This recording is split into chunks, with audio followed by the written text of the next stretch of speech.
The battle was going poorly. Eric was down, and while the clerics were working to get him back into the fight, it was clear that their powers were waning as fatigue overtook them. The wretched, warlock-driven hordes of gnolls and evil men seemed inexhaustible. 2 seemed to pop up for every one I sliced to pieces with my longsword. And as busy as I was keeping myself intact and gnoll bite free, I still noticed the cheerful way Alistair the mercenary hummed and sang as he methodically dismembered the enemies that rushed down upon him. Usually I admired his confidence and swagger, but it seemed a bit out of place at the moment. Al, can you please keep your mind on your... The sentence ended in an abrupt grunt of pain. I hadn't noticed the lithe man in dull gray robes as he slipped forward to jab me with his knife. With a snarl, I rounded on him, and with one powerful slash, I opened him from neck to groin, and he dropped.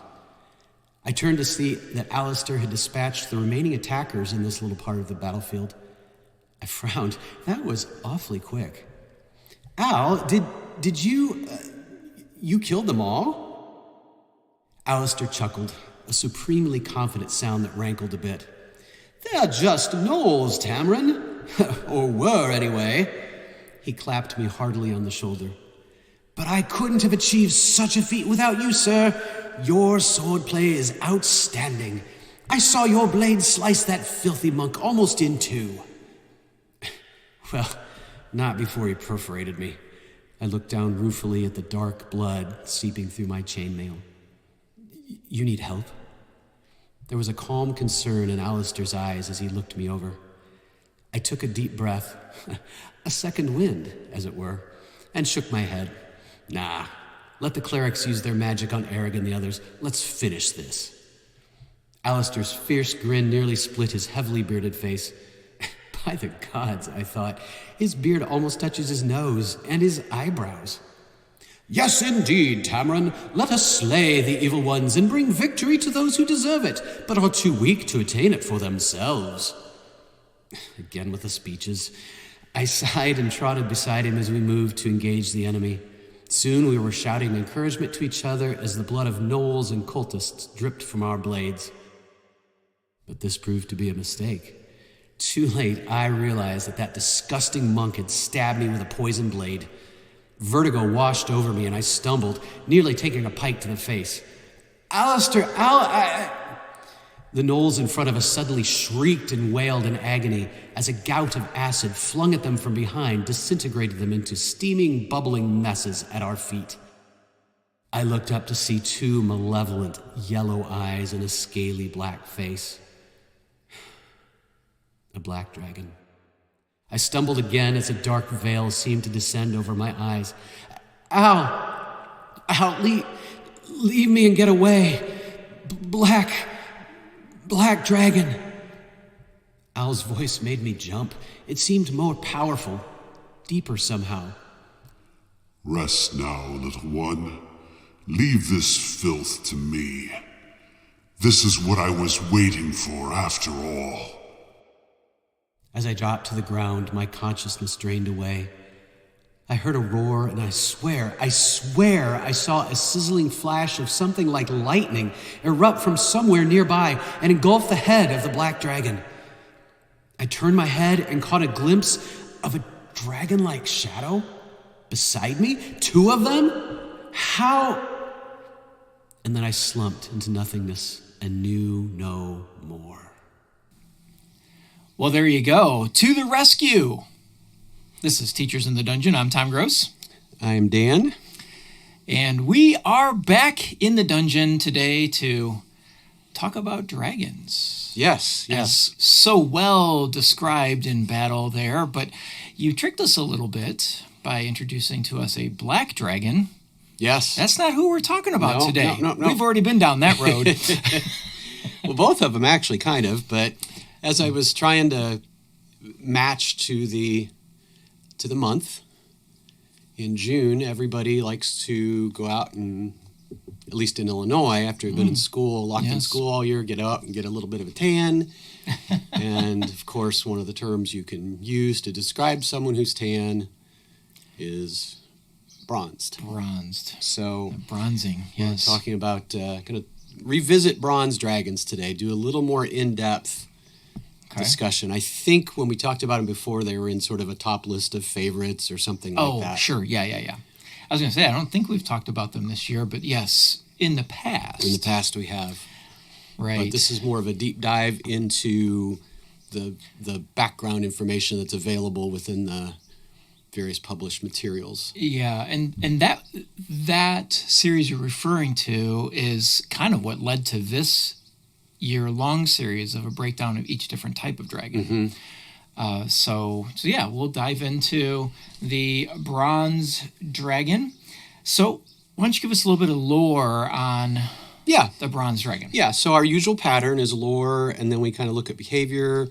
We'll look at their habitat and lair, their stats and abilities.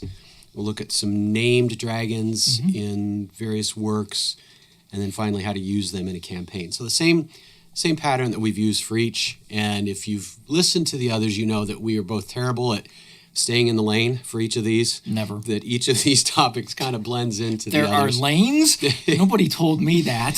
So we'll try to maintain this, but we're gonna bleed into different topics. Go all over.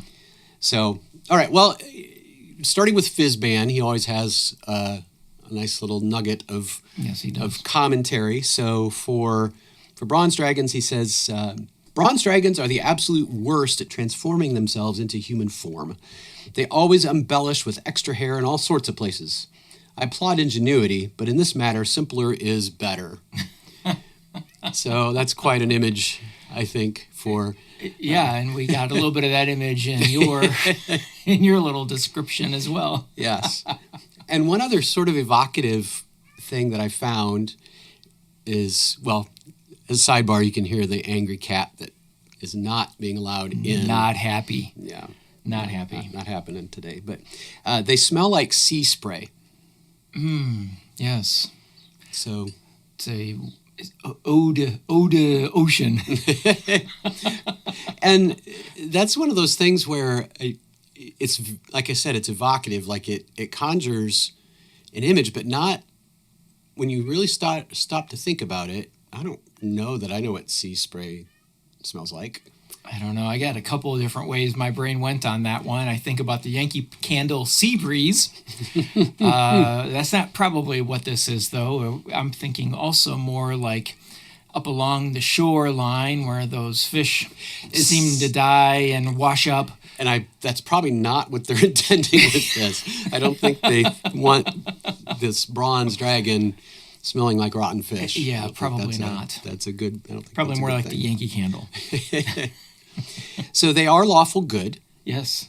But kind of a different lawful good from the gold dragons, I would say. As I was reading it, I was like, I kept going back and making sure I was looking at the right... Well, actually, I told you before we started, I researched the wrong dragon. I did the brass dragon instead of the bronze dragon. The brass is chaotic good. So some of it I was like, okay, but I was like, this doesn't seem to fit still. And I went back and no, it says lawful good. It's lawful in its own way, I would say. Yeah. I mean, it's good without a doubt, but the way in which it goes about its goodness is different. I mean, anything that glorifies war. And the bronze dragons love warfare and battle as long as it's for the righteous and good, as, again, your story had implied. But still, they love the fight. Well, it's interesting. You think about, already off the lanes here, folks, but we're out. with lawful good, I think there's like almost a legalism to it, where the rules supplant the individuals at times. So that's always, I kind of got the feeling from a gold dragon that although they're very, very good, that's not the same as kind or... Oh, sure. That's a good distinction. Empathetic. And the bronze, I think, is much closer to the silver and even more, probably more approachable than a silver. In that silvers are very, very interested in human humans and like humanoid characters and are very good themselves, but bronze are protective almost. Yeah. Yeah, in fact, the named dragon that I chose fits that bill pretty well. Yeah, I mean, their love of knowledge kind of fits that lawful good tone, because they have a reverence for information and knowledge, which tends, I don't know, the way I always picture it is knowledge typically lends to a lawful outlook because of just understanding the way a world works. But they also have this love of treasure that didn't seem to kind of jive with a lawful nature. They won't steal treasure. Now we're getting into behaviors here. Sorry. They don't steal treasure, but they will negotiate to a point where it's not really fair to the other, because it's a sea captain and this is a dragon, and they're shaking in their boots, afraid. And so, I mean, I don't know. I think it depends on what I suppose the bronze dragon is giving up, because maybe it's not a big deal to the bronze dragon, but I get the feeling that they will do a mutually beneficial. It just won't always be balanced. But again, there's sort of a skewed version of lawful that goes into that. Other things that I thought were admirable about the characters, they will tend to respect any creature, no matter how weak, if that creature risks its life in defense of something greater. Yeah. So it would be easy for a creature like a dragon to discount or not even be aware of what weaker creatures do. Right. Something so tiny. But they recognize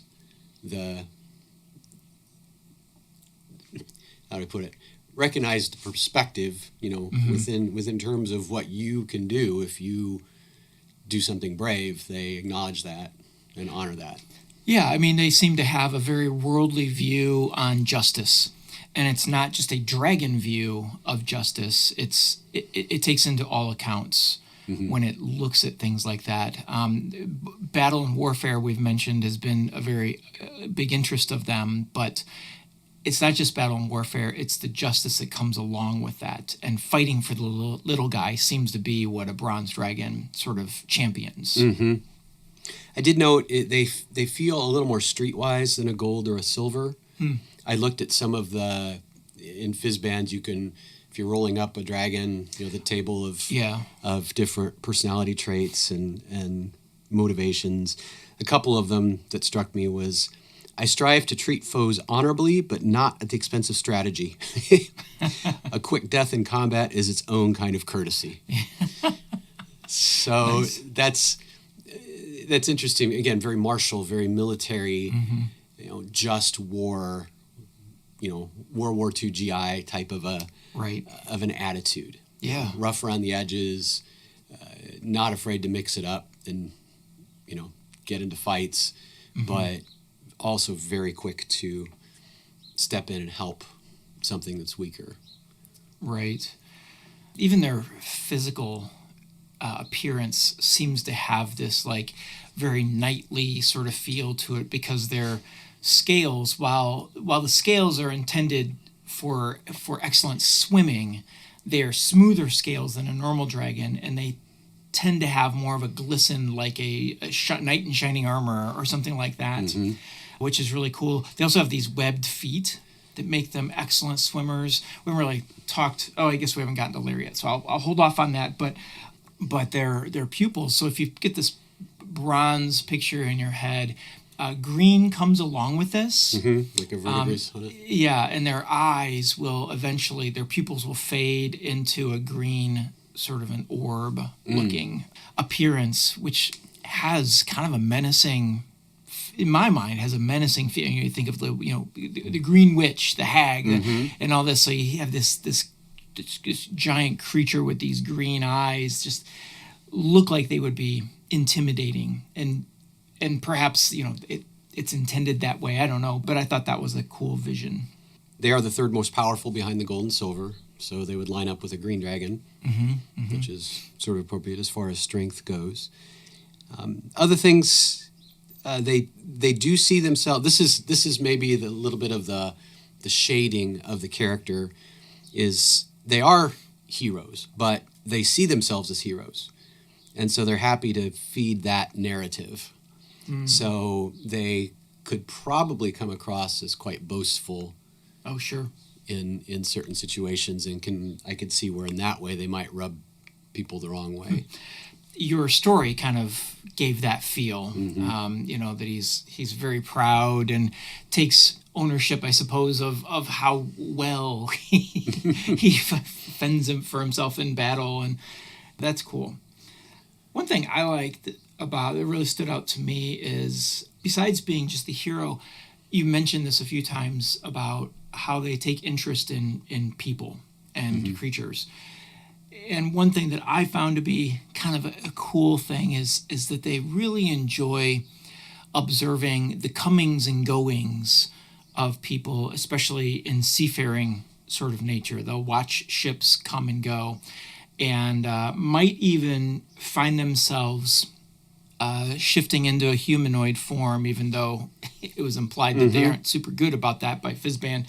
But they might go into a ship as a creature. They might go into a dolphin first and get close to the ship, then switch into a rat or a mouse or something and get on the ship to inspect the treasure, because they like treasure. That's one thing that is about their personality, is they love treasure. And so they might go on and inspect some of these ships. And if they find something they like, this gets to the bartering we mentioned earlier, they may find themselves bartering with the captain of the ship to acquire, or not abscond, because they wouldn't do that, but they would try to acquire what said treasure. They also will take treasure for information, also for a rescue of some sort. You mentioned they like to be a hero, so if they do something to benefit somebody in a heroic way, they will take payment for that in treasure. And what I thought was cool is, because it wasn't exactly matching up with what you have been mentioning. They'll champion the lowly. Well, if the lowly can't pay, they will also take payment in information, but especially military information or military history. So I think they prefer to have written word in book or scroll, but they would even take stories. And they're mentioning, yes, that they do see that as an exchange, and to them it is not dishonorable to be paid for services. Right. But the cool thing is that, yeah, as you said, the payment is scaled to the ability to pay. So they will treat as treasure whatever that poor person could afford. Maybe it's a wooden bowl that's been in their family or something like that. That would be very precious to the bronze dragon, just as much as diamonds or something else, because of who gave it and how important it was to them. So as a wizard or a character that values knowledge, a bronze dragon's treasure would probably be really valuable, especially if you're someone who studies or is interested in warfare or battle or something like that. But I would imagine a bronze dragon's treasure would have lots of information in it. And conversely, I could see, once again, jumping tracks here, but an adventuring party that stumbles across a bronze dragon's loot might be a little puzzled by it. It would be a jumble of some stuff that does not appear to have any value at all. Right. And might be confused. This wooden bowl, it must be magical. There must be something. We have to figure out what it does. It'd be like coming across your grandparents' attic. Yes. And assuming that every single thing up there was a super valuable antique. Right. And no, that doll head might just be something that one of their kids meant gave something. them. Yeah. Just meant something, Or the photo frame with macaroni glued onto it and then spray painted gold. Another personality trait that kind of builds into their lore a little bit is, and will tie into the story that I'll share about the dragon I have to tell about, and this goes to the boastfulness, like the heroic, I am doing the right thing because I am the hero. Sometimes they will do that to a fault, and they will make decisions for the betterment of others when it's not really what others wanted or needed. But the dragon thought, I'm going to make this right. Right. So- Right. And actually, as far as we're already halfway through the behavior list, so we're already well into behavior. I am too. Yes, and I think that's the shading part of the character is that a hyper-powerful creature that has spent his life doing good for others, it's easy to see how you'd fall into the trap of thinking a little highly of yourself and assuming that you know better, because probably 90% of the time you do. It does, yeah. But that can cause a little bit of problem for the people around you. On the more positive side of that aspect is it appears that of all the dragons, all the metallic dragons, these are the ones who are the most likely to help humanoids. Yeah. Gold and silver, they're good, but they've got a lot of their own things to do. Gold is, probably contemplating high strategies over multiple planes and that sort of thing. And silvers are very friendly and care for humans, but it's kind of on a personal level, and then they just go off and do their own thing. Bronzes are the ones that are looking to see who needs help. Right. How can I make things better? Specifically for individuals and that sort of thing. Yeah. So, yeah, you caught most of the other things I was going to say in their behavior, that, yes, they are honorable in that they do not take. They negotiate, and they will give something for something, but they have to be aware of the way that they intimidate by their mere presence. And they're not above taking advantage of that a little bit. Right. In sort of a self-indulgent sort of way. Connected to shading of character, I did read in one of the other sources, they have a terrible habit of rudely interrupting and one-upping anyone engaged in anything the dragon is proficient at, especially spellcasting. If you cast a spell in the dragon's presence, he or she will immediately say, "No, let me show you," and then they'll do it better. Okay. I missed that. That's kind of funny. It ties in pretty well. Well-intended. It's Yes. well-intended. I know he's rude, but he means well. Yes. Right? He's just trying to show you. Yep. So, yeah, the only other thing I got for behavior is the family life. And didn't say much, just said they mate for life and they're very serious about parenting. Yes. Oh, God, I can only imagine a bronze dragon as a parent. Or as a child. The child of a bronze dragon must just be an awful existence until you get to fly the coop. Yep. It's probably so strict and being told constantly how to do this and how to do that. You're not doing the dishwasher right. Oh, goodness. Don't nest the spoons, they'll never get clean. That's right. Who's stacking the knives in the wrong spot in the drawer? Come on. So this goes a little bit toward, I put this under behavior, although this is a little bit toward stats and abilities, but I'll just mention it here. In a fight, a bronze dragon will use its repulsion breath to scatter the enemies and then go after them one at a time. And good strategy. And the way that he goes after them is to try to get them to calm down and talk. If it gets wounded, if it gets wounded repeatedly, if it drops about 25% of its hit points, then it gets real, and then they'll switch to other tactics. Okay. So, all right, why don't we move to habitat and lair? Yeah.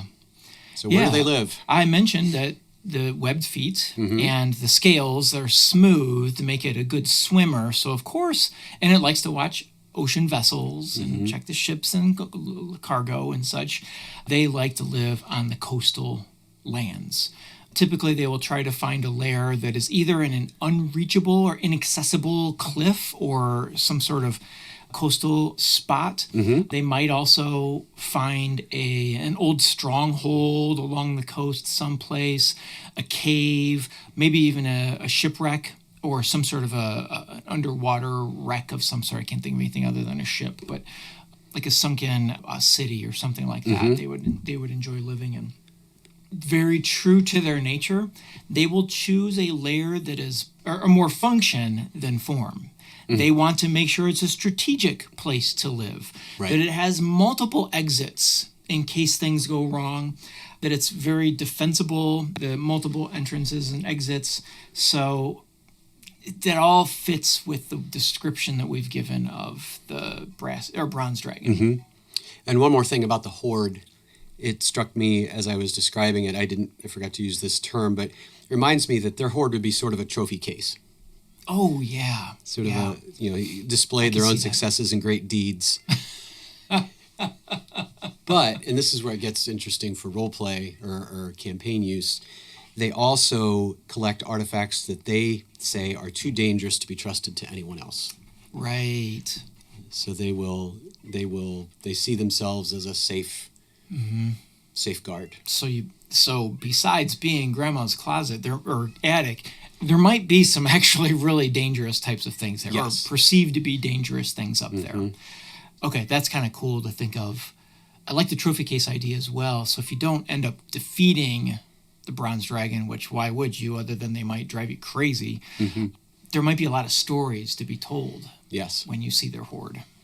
Yes. Yeah. You think of a high school football player or a old coach. Now this is the one that I won at the last second. He had me down, but I did this twist. Let me show you. Yeah, right. So here, if I'm down on the ground and I twist and...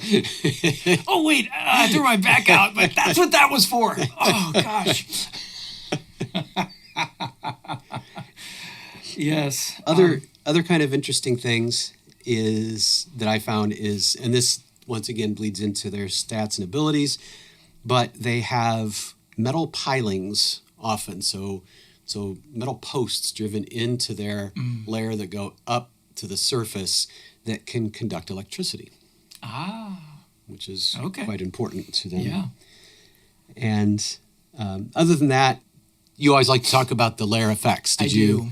Or regional effects. If you were to make let's start with regional effects. If you get in the realm of, or the region of 6 miles approximately of this, the weather might change dramatically at the drop of a hat. That would be the bronze dragon changing the weather for one reason or another. Maybe it doesn't like that you're there, or maybe does like that you're there, and so changes it from inclement to a more pleasant traveling weather. If you were to approach from water, you might note that plants in the region of the lair of a bronze dragon, they take on a dazzling and brilliant look with hues and shapes and things like that. You might also know that you're in the area of a bronze dragon because you just hear random music playing someplace off in the distance, or other sounds that might not seem to be there, like echoes of this or that. John Philip Sousa marches. That would be appropriate. Another is, if you are a well-meaning visitor, you might discover, and you're approaching by ocean, because that's probably the most likely way that you would approach it other than by sky, because it's not accessible from land, is you might realize that around you, escorting you, are ghostly ships with captains on them that are there to protect you and to keep others away. That's for a well-meaning visitor. You might also, your sailors might see the shapes of dragons in the depths of the water as you're approaching or in the area of a bronze dragon's lair. And you might find that people who live within the realm of a bronze dragon, and they've lived there for some time, they are so faithful to a promise that they give you.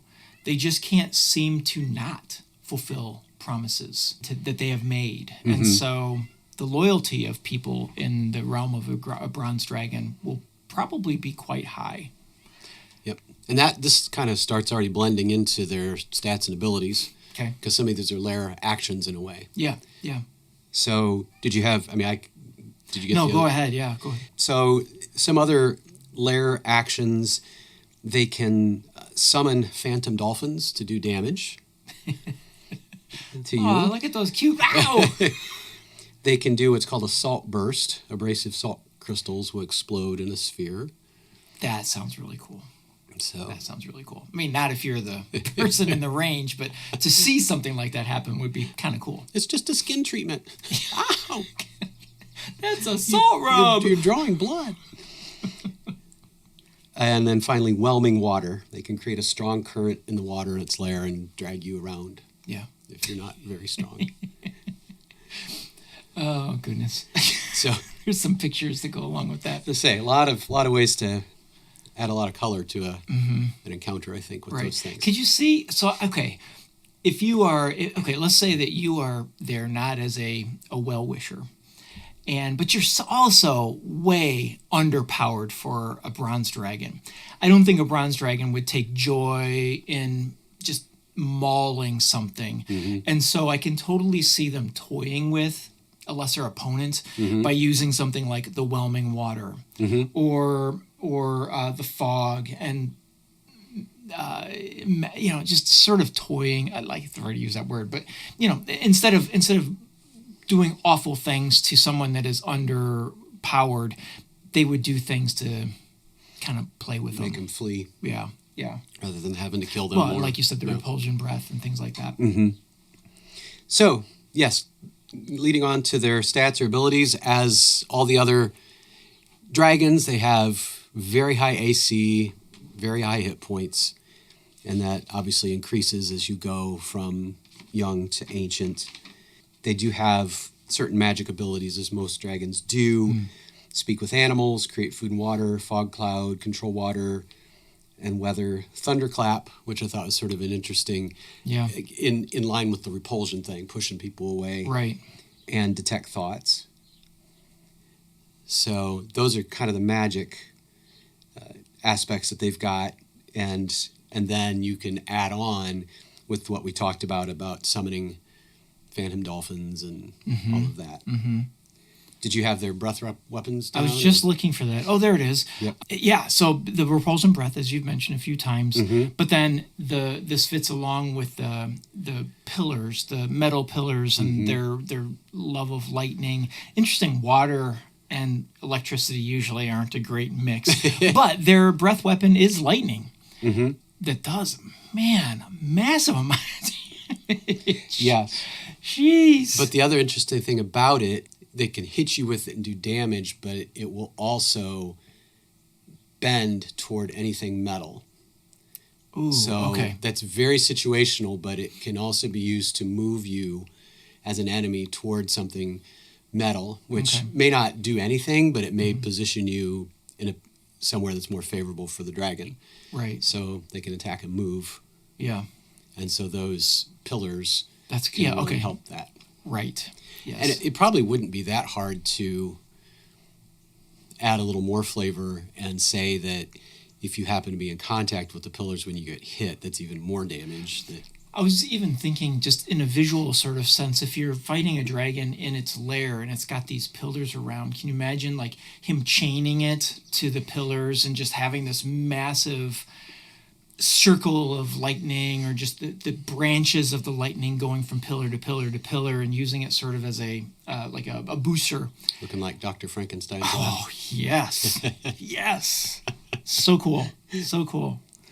So they are amphibious, as you've already said. So we kind of already covered a lot of the other stats and abilities. So I think we can move on to the actual named dragons. So I wanted to ask before we jump there and this is more of just a childish sort of thing that I've done ever since being a little kid. Do you ever, when you look at the stats of creatures, just go straight to hit points? I just want to see how tough this dude is, and I go straight to hit points. And when I looked at it, you mentioned how he's the third most powerful metallic dragon, and 24d20 plus 192. I just think that's hilarious. They give him the average of 444 as hit points, but man, that's a lot. If you get close to that max of hit points, you're talking well over 200 or four, gosh, I'm trying to do the math. 20 D4, you said? 24. Oh, 24 D20. That's 480 plus 100 and Man, so you're like 550. Jeez Louise. That's a lot of hit points. 600 and something. I was gonna say it's a massive amount, and then you throw in the amount of damage that it can do with your lightning and pushing you all the ways it can push you away to keep you out of a melee sort of situation. Man, oh man, what an incredible creature! And again, as the DM, I don't know. I think it'd be fun to play something like that, but I would be inept. I feel like at running something like that. I was thinking about with the whole strategic exits, and I thought if I was homebrewing and just created the lair myself, I'm sure I would screw it up Somehow, yeah. right? But they would outsmart me in some way. I almost always feel like when you play something gigantic like this, it might be beneficial to run with like 2 DMs. Oh. To be able to kind of manage and navigate things and talk. So you have 2 brains working, the brain of a massive legendary creature. I don't know, just a thought. But Notable Dragons is what we were wanting to go to next, I think. So yes, I found 1, 2, 3, 4, 5, 6, 7, 8, 9. Yeah, there were a whole bunch of them. Yeah. And one of them I took out of Fizzbands. And I took him simply because he's lives in the land that I like so much. I guess I'll go ahead and talk about him since we're here. Yes. His name's Fireflash. He's also known as Kirsch, I believe is how you would say it. Khirsh. Kirsch? Kish? Kirsch. Yeah, that sounds fine. Yeah, okay. Sorry, it's that's also the name for cherry liqueur. So well, I thought it sounded like something. I thought it sounded like something else that I had heard of, but I was like, maybe I'm just saying it wrong.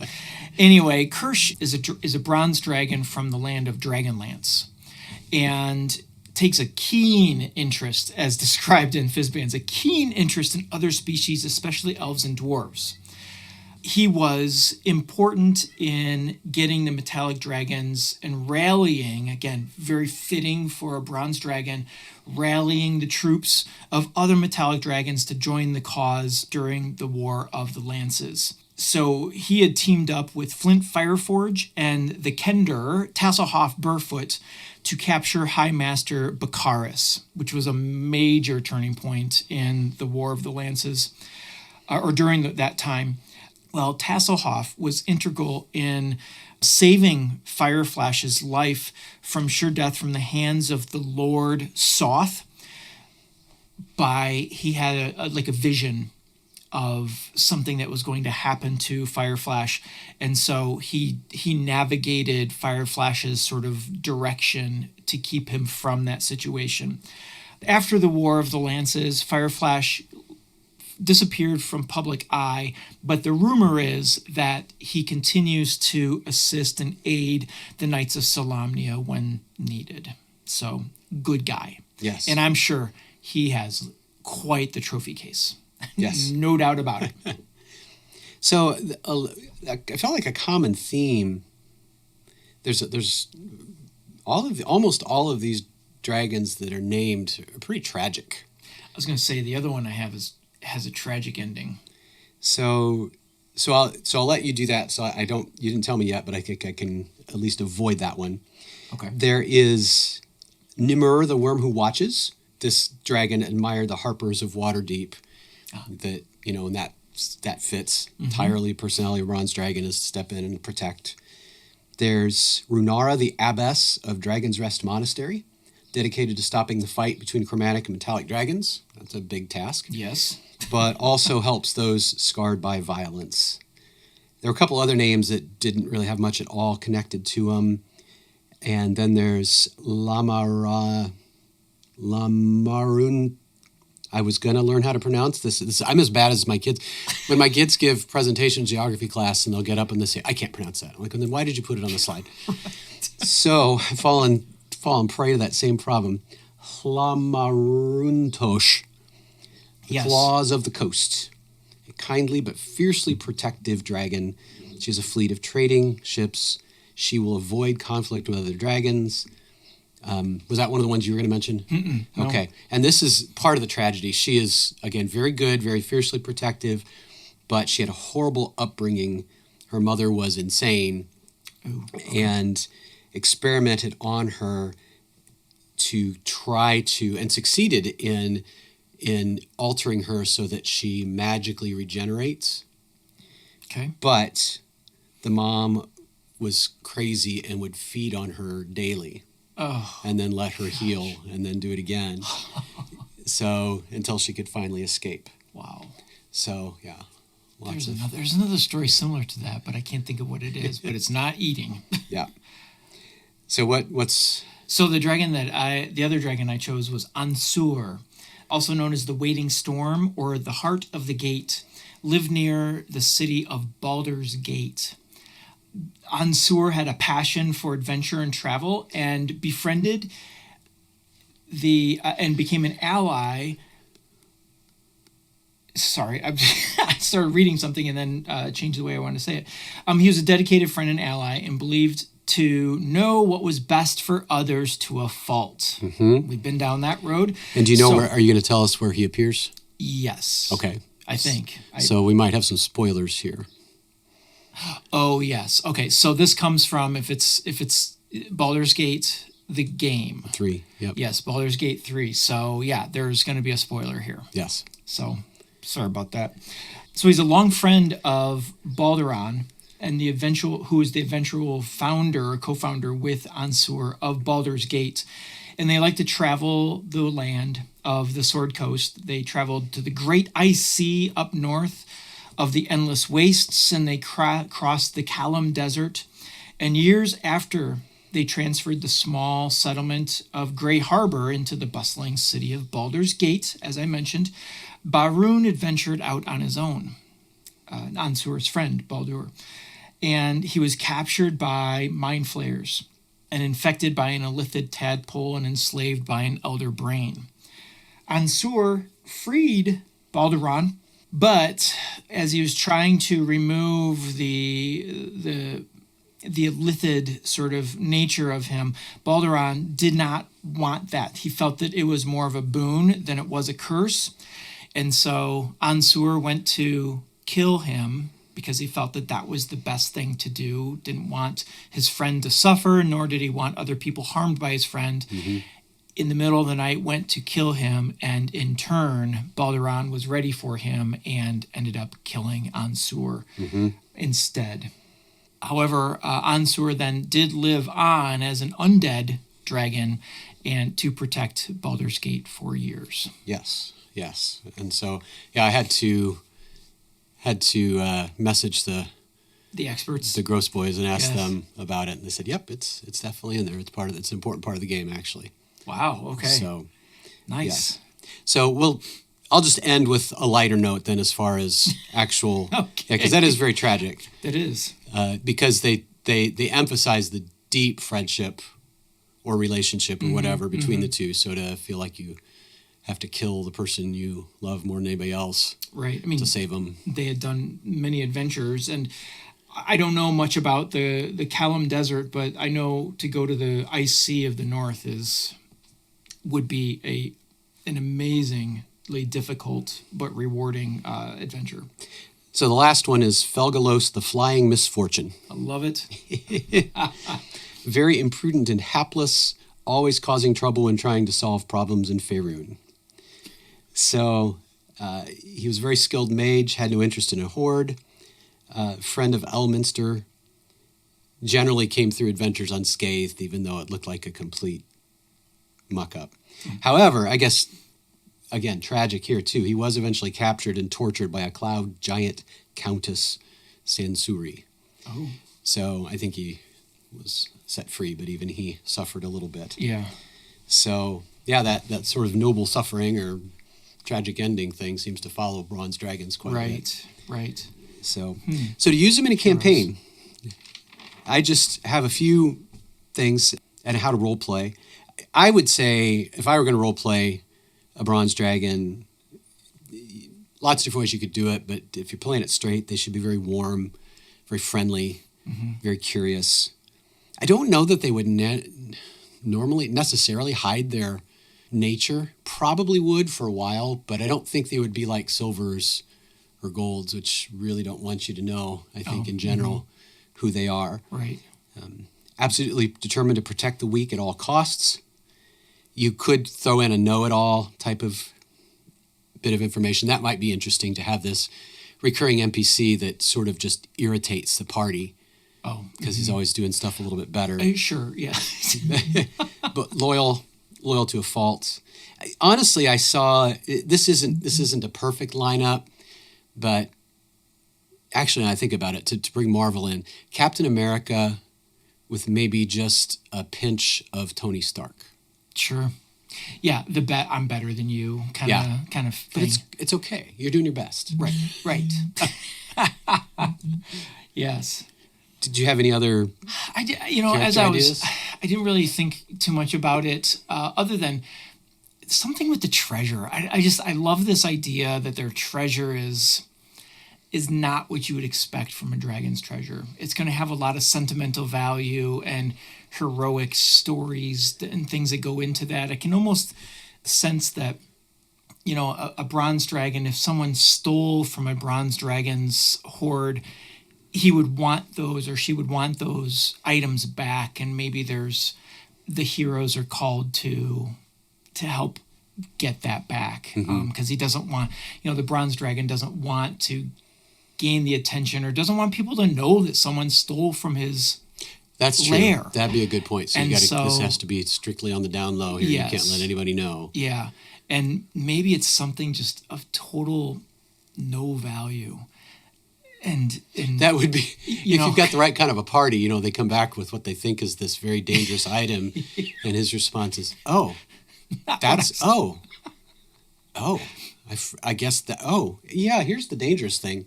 Thank you, but right. But what I wanted was, so yeah, I can see some really cool things with that, and I love the setup for it. With if you're coming to the dragon's lair for a positive way, all the cool visuals you could bring with the escort or with the things in the water that are just sort of there to help you or just kind of bring your curiosity. So yeah, otherwise you kind of led into how to use them in the campaign. Some possibilities, or maybe your task, your quest is to convince the dragon to join a particular side in a local war. Sure. That you're the good guys, or convince the dragon that you need this item to use on behalf of the weak or the powerless. Right. That's cool. If you've got the right kind of party, I think they're the perfect deus ex machina. If you purposely throw your party into a situation where they're going to die, but then the NPC who's been tagging along suddenly saves the day. Now that you got to play careful because they could feel cheated. Right. But if you've laid out the clues and it happens and they can look back and say, oh, of course, yes, I should have seen. Right. That makes sense. Yeah. Then I think that can be a really fun moment. Connected to all this too, there was one other one I saw where maybe the dragon asks you to plan an assault and infiltration of a monastery or some other keep to prove to the people that are there that they can't protect this thing that they say they can. I see. So that would be because you'd have some pretty strict restrictions. You can't kill anybody. Right. So maybe he provides them with a few trinkets that'll help them subdue but not kill. Right. Huh. That's cool. I like that too. Lots to do. Yes. Lots to do. Well, excellent choice of dragon for June. The bronzing. It makes me think it's a sunny day outside today. Maybe I'll find myself this afternoon. Supposed to start warming up a little bit. Yeah. Laying out and bronzing myself. Okay, that's weird. I'm not doing that. No. I'll leave that to the kids. So, but very cool. Very cool. I was thinking as we were talking earlier, I'm so impressed at your your interest in the personalities and the differences between all of the dragons, but also your retention of like what they are like. I I've done the research with you, along with you, had the conversations, but boy, their personalities flee from my mind the minute I go to the next one. That's you've done a really good job of remembering all of those. I think I've noticed. Yeah, you latch on to the art, the appearance, the description. Yeah, and then the tactics and the stats and all of that.